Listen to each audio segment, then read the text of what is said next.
এই টাইপের অঙ্কগুলো এসএসসি পরীক্ষায় আসে। এটা যেমন এসএসসি সিজিএলের 2019 সালে এসেছিল, টায়ার 2-তে এসেছিল। তো এটা হচ্ছে মিক্সারের অঙ্ক। সো অঙ্কটা গিয়ে আছে দেখা যাক। বলেছে এ অ্যালয় এ কপার আর জিঙ্ক হয়েছে। অ্যালয় এতে কপার আর জিঙ্ক হয়েছে 4:3 অনুপাতে। কত অনুপাতে? 4:3 অনুপাতে। অ্যালয় বিতে কপার আর জিঙ্ক রয়েছে 5:2 অনুপাতে।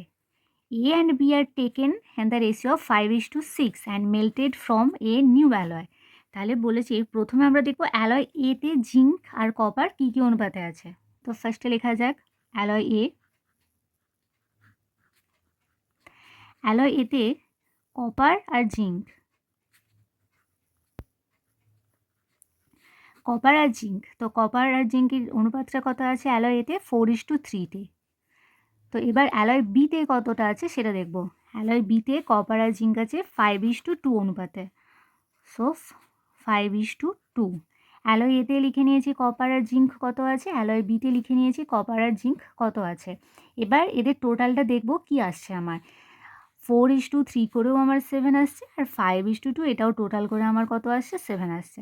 এই টোটালটা দেখে নিচ্ছি কত আসছে, এরও টোটালটা দেখে নিচ্ছি কত আসছে। ঠিক আছে, এবার কোয়েশ্চেনে বলেছে যে এটাকে গলানো হচ্ছে। আচ্ছা, এ আর বি থেকে 5:6 অনুপাতে নেওয়া হয়েছে এবং গলানো হয়েছে, তারপর সেটা থেকে একটা নতুন অ্যালয় তৈরি করা হয়েছে। সো এখানে দেখা যাক। আচ্ছা, অ্যালয় এ নেওয়া হয়েছে 5 অনুপাতে আর অ্যালয় বি 6 অনুপাতে। তাহলে অ্যালয় এর জন্য হচ্ছে 5, অ্যালয় বি এর জন্য হচ্ছে 6। এবার এই 5 দিয়ে কপার আর জিঙ্ক গুণ করব। 4×5 কত? 20 ইস্টু 5×3 কত? 15। আচ্ছা, সেমভাবে অ্যালয় বিকে 6 দিয়ে গুণ করব। 5×6 30, 6×2 12। সো এবার এটা টোটাল করব। এটা টোটাল, এটার সাথে এটা টোটাল করলে হয় 50, এটার সাথে 27। এবার কোয়েশ্চেনে বলেছে দ্য পার্সেন্টেজ অফ জিঙ্ক। নতুন মিশ্রণে এটা হচ্ছে কপার আর এটা হচ্ছে জিঙ্ক। তো আমাকে বলেছে কোয়েশ্চেনে দ্য পার্সেন্টেজ অফ জিঙ্ক। তা জিঙ্কের পার্সেন্টেজ বের করতে হবে। এখানে জিঙ্ক কত? 27। আচ্ছা, জিঙ্কটা টোটাল কতর মধ্যে আছে? টোটাল অ্যালয়টা কত? টোটাল অ্যালয়টা হচ্ছে 27 আর 50 যোগ করে 77। আচ্ছা, ইন্টু 100।